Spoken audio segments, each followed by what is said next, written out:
Okay, so in this brief audio lecture, I'm just going to finish up what we didn't finish in class and just go through the last bit of this lecture.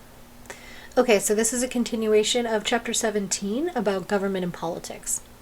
So we talked about different forms of government last time, and we left off talking about oligarchies, right? So oligarchies are when power is held by a small elite group. So unlike a monarchy, members of an oligarchy don't achieve their status based on birth or, being related to somebody, but they get that power because of often economic power that they have, or military power, or some other similar circumstance.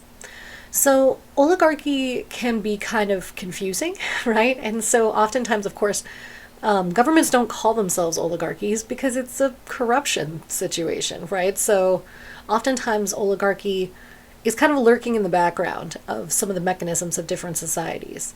So there is obviously a negative connotation to the word oligarch, and it's something that we can call attention to and point at when we're referring to countries like Russia, where we see, throughout, history, oligarchies have existed, but in Russia specifically, there's so much oligarchic political structure that it seems kind of like a clear case.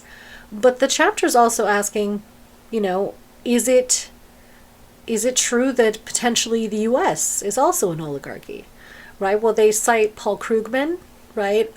This Nobel Prize-winning economist that basically says because of the influence that corporations and Wall Street have on public policy, there is an argument that we do have what he calls an elected oligarchy, meaning we vote for individuals who are basically candidates that often themselves come from society's ruling elite, and therefore they're not necessarily representing the best interests of, their constituents, and more so the interests of those, corporations and, elite world, right? So I added a video for you in this week's lecture material that I would have put in this lecture, but again, I just don't want to have to deal with copyright stuff. I don't want Robert Reich to come after me.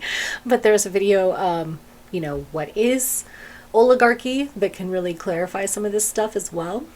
And again, coming back to the idea that the US is an oligarchy, we have a lot of examples of, at least in the past, right? We know the Gilded Age, was pretty well known for how ultra-rich families dominated the economic system, right? But in the modern era, this is a bit more it's what I think is fascinating about it personally. This is, again, let me put my own personal spin on this, is that there's this veneration of the super rich, right? So not only do they have the economic power to, buy more stuff, basically influence through the media, and of course, influence through elected officials, right? But their lifestyle is basically only possible with those laws being in their favor, right? So they want to pull certain strings in order to elect candidates that reflect their sort of viewpoint on the world, right? So we saw, we talked about this a little bit before with the case of Citizens United, right? There is a little bit of info in the book about it, but again, it's a complicated issue that basically there's a ruling that said that corporations are people. So the whole baseline of it was that there was this group that wanted to make this attack movie against Hillary Clinton, and it violated the kind of campaign reform laws at the time. So it made its way all the way to the Supreme Court, and the Supreme Court sided with Citizens United. Fun fact, one of those Supreme Court justices was actually put on the bench by Citizens United, arguably. Anyway, fun fact. So they basically ruled that corporations have the same rights as people, and as a result, since corporations can't actually speak because they're not people, right? Even though they said they are technically, but they're not, right? Because we don't see any of them in jail. They basically created this kind of weird loophole where they said that since corporations can't speak, the way they can speak is through unlimited money. So this has kind of opened the floodgates into how much money can be given to political action committees or PACs, or what we often call super PACs. These are these groups that spend all the money on those attack ads and things that you see before elections. So basically, just kind of like that quote from Krugman in the book, right? We have a society in which money is increasingly concentrated in the hands of a few people, and in which that concentration of income and wealth threatens to make us a democracy in name only. So that's why I also included a video with Bernie Sanders. I believe it was when he was running the primary race in 2020. I'm not 100% on the year. But anyway, he was talking about the fear that America is becoming an oligarchy, and that sometimes these things happen slowly over time to the point where we don't really notice, right? And there's a lot of interesting contemporary examples of this happening in other supposed democratic societies around the world. So again, take my social problems class and we'll talk much more about that. Okay, so let's go on to the rest of the forms of government outlined in the chapter. So you have dictatorships where power is held by a single person or a small group, and they wield that power absolutely, right? So they may be corrupt, or they may even limit to eradicate liberties of the population completely, right? This is why you don't see free speech, right? Any sort of challenges to authority, obviously, because the way that you maintain control through these systems is, basically by indoctrinating people. So dictators use a variety of means to perpetuate their authority. So often it could be through economic structures, through using the military, or really just intimidation and brutality, right? That's often the kind of way, their go-to toolkit, right? So obviously people are much less likely to rebel if they're in fear, right? And so this is kind of like, if you look at the situation in, North Korea as an example, that, there's all this propaganda that comes out of North Korea about how great it is, or how much, how happy the citizens are, but people are starving. And as a result, that really affects how people act and what they're willing to do, such as standing in line for hours and hours for these weird military parades that Kim Jong-il likes to,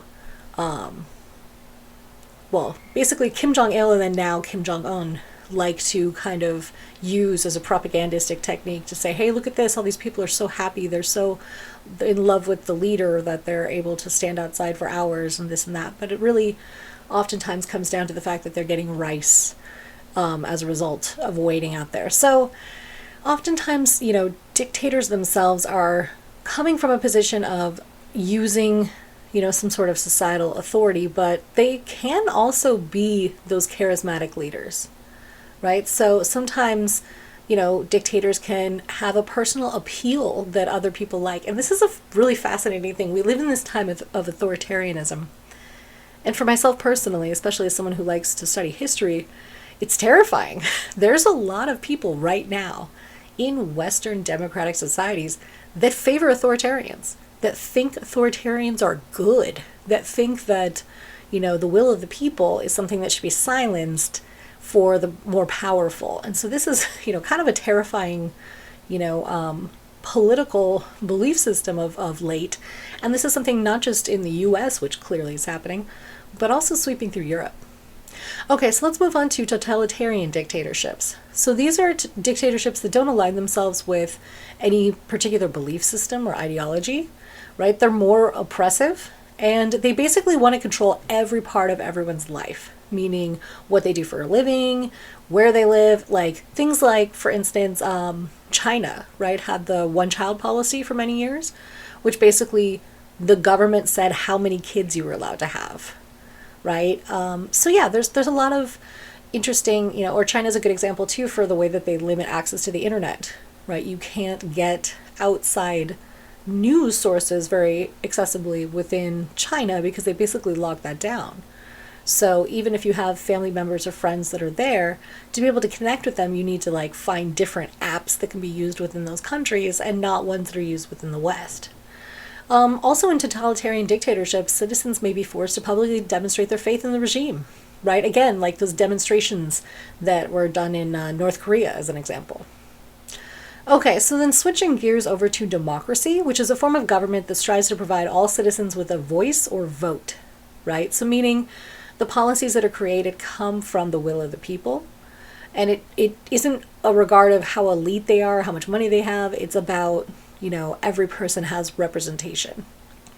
So, with the difference, though, too, with this representative democracy is the idea that, like, a pure democracy is we're all standing out on the street corner and we all just kind of like, hey, yay or nay, right? But that's often, especially for the geographic size of the U.S., we don't really have true or pure democracy. We have what's called representative democracy. So basically where citizens elect representatives that promote policies and favors in their interest, supposedly, right? So in the US, representatives are elected at local and state levels, right? And then basically they go on to those particular, houses of power and supposedly or hopefully create legislation that reflects the will of the people who voted for them, right? Okay, so when looking at politics in the United States, obviously politics, we have to define that first. So the way that we understand politics is a little bit different for sociologists, right? We study politics as a mean to understand the underlying social norms and values of groups. So, political scientists might look at it for the different structures or how they interact or whatever it might be, but the way that we're looking at this in a sociological way is, we look at where's the power? What's the distribution of power, right? The distribution of wealth is another one.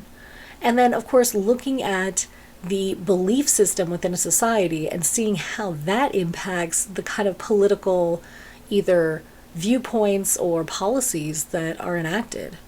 So, a cursory sociological analysis of U.S. politics might suggest that Americans' desire to promote equality and democracy on a theoretical level is definitely at odds with the nation's capitalistic orientation, right? Because capitalism is very me, me, me, and democracy is very we. So, there's this interesting kind of conflict within our own society based on this design.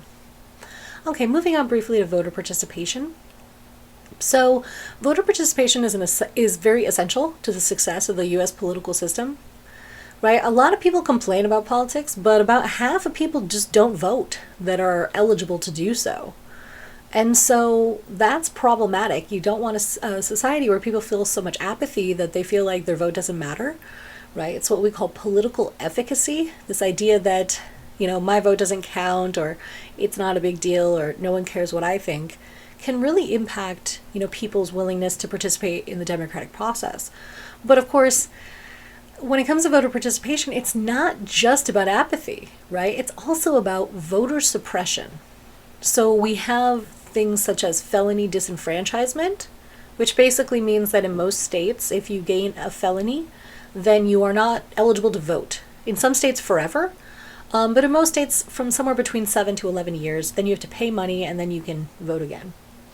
And so what does this do? Well, if we know that we have a criminal justice system that's disproportionately locking up people who are black and brown, and that's with felony statuses, even if you take a plea bargain, you're getting that felony, that means that so many people are becoming disenfranchised from, eligible voting just because of receiving a felony, right? Also, we have this issue of voter ID laws that make it harder for more marginalized groups to vote.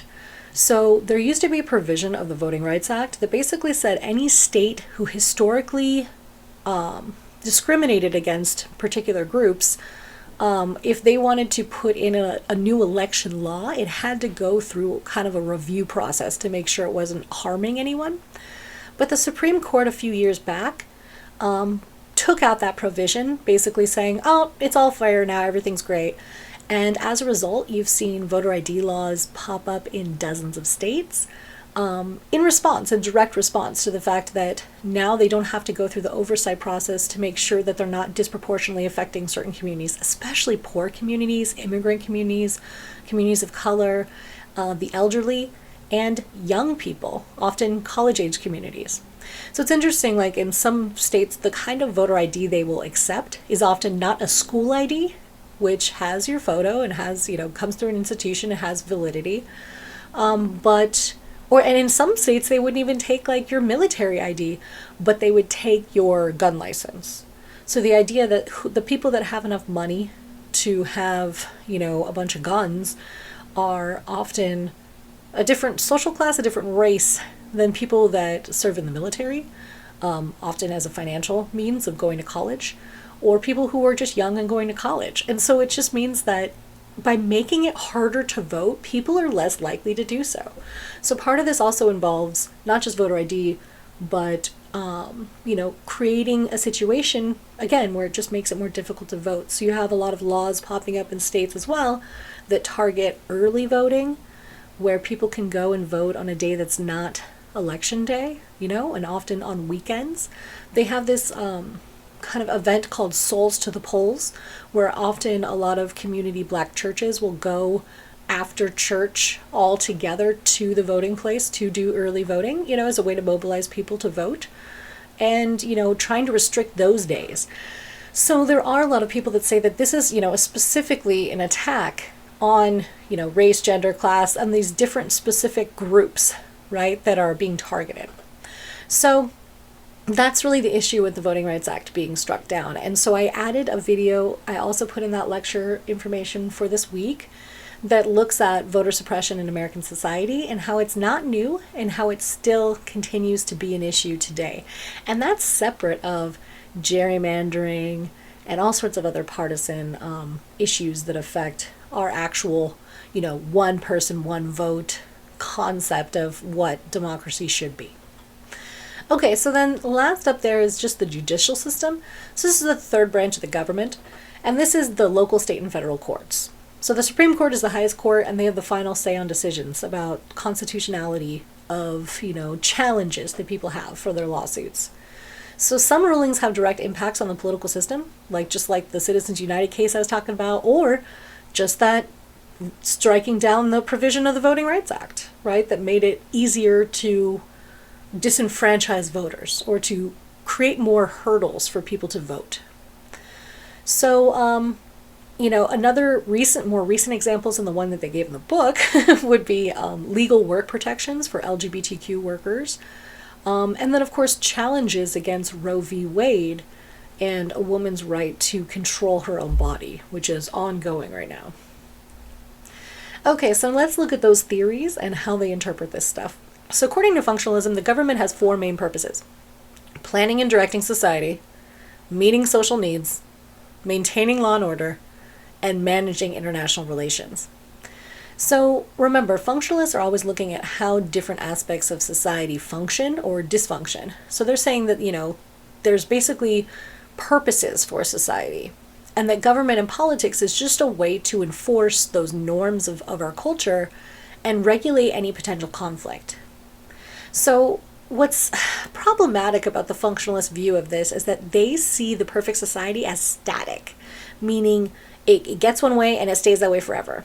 But we know that that's not really the way things work, that social change often brings about really positive outcomes and can, more beneficially shape society.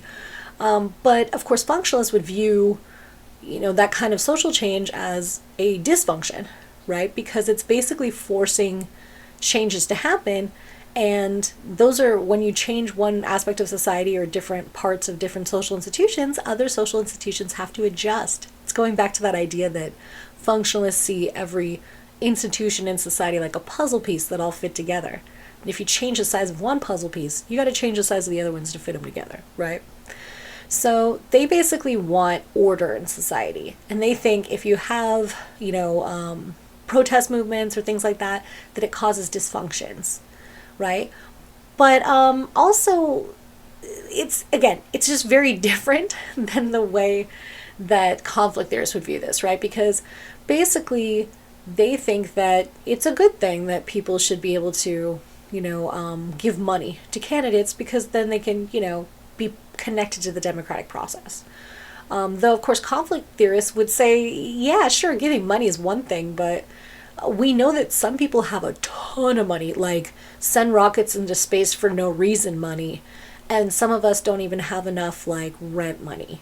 So the idea of who can actually pay for candidates, who can give them how much, and if I'm giving them $10, and if someone's giving them $10 million, how much more beholden to them are they to me? So that's a good transition to conflict theory, which focuses on the social inequalities and power differences within a group, looking at society through that lens. So Marx was really looking at how social structure, rather than individual characteristics, was the cause of many social problems. And he believed that conflict between those groups, whether to attain wealth and power, was really, kind of what spurred on history in society. So conflict was really the only way for the underprivileged to eventually gain some measure of equality. So this comes back to that power elite we talked about, C. Wright Mill's concept. Basically, this small group of powerful people who control much of society. So C. Wright Mills believed that the power elite use the government to develop social policies that allow them to keep their wealth, right? So for instance, that tax cut of 2017, that was the largest transfer of wealth from the poor to the rich in American history. And also contemporary theorist, G. William Domhoff, he really also looked at the ways in which power elite can be seen as a subculture, whose members follow certain patterns, like they join elite clubs, they go to elite schools, like for instance, the kind of like Skull and Bones Society that George W. Bush was a member of, that kind of stuff. They vacation at these like very few places. So not only are they kind of in control of the most pressing decisions in society, but they're also kind of like their own little club, and they have a very different lifestyle than the rest of us. Okay, and then symbolic interactionism, again, is always looking at how we make meaning from interactions. And so they're looking at symbolic interaction from, at least in politics, those kind of symbols that we have. So we have a lot of symbols that, indicate power or authority or expectations of, who is governing who. And so in the US, some of that representation could be, the American flag, right? A bald eagle, the White House, the picture of the White House. I think that's why like every action movie blows up the White House, right? Because it's supposed to be some like representation of power and authority. So for some reason, especially in like the 90s, like every movie blew it up.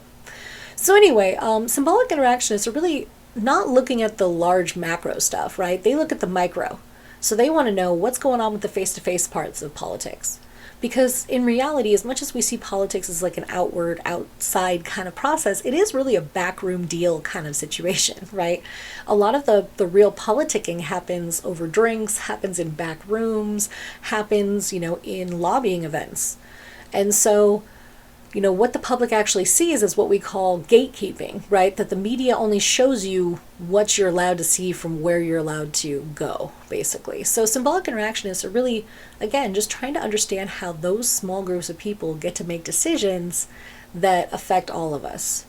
So the heart of politics is the result of interactions between individuals and small groups over periods of time. And those meetings can produce new meanings and perspectives that those individuals use to make sure that there are future interactions. So in the case of, making sure they can keep power by gerrymandering and making sure they will get reelected, or again, taking lots of money from certain, corporations or lobbyists so that they can make sure that they can beat, other candidates, things like this. So again, it's complicated, right? But at least symbolic interaction is looking at more of the face-to-face and the kind of small-scale interactions.